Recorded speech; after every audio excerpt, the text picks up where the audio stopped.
வணக்கம். மேலே ஒரு டாடா ஏசி போட்டிருக்கும் பாருங்க. 2012 கடைசி 13, 3 ஓனரு, எஃப்சி இன்சூரன்ஸ், 1 வருஷம் கரண்டு, டயர் 4 புதுசு, engine gear box body line தெளிவாக இருக்குண்ணா. இருக்கிற கண்டிஷன் கேட்குற விலை 2,30,000 கேட்குது. ஃபைனலாக 2,15 கொடுக்கலாம். தேவைன்னா கூப்பிடுங்கண்ணா.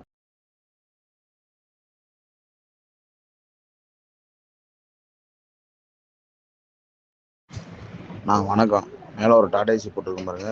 2012 கடைசி 13, 3 ஓனரு, எஃப்சி இன்சூரன்ஸ், 1 வருஷம் கரண்டு, டயர் 4 புதுசு, engine gear box body line தெளிவாக இருக்குண்ணா.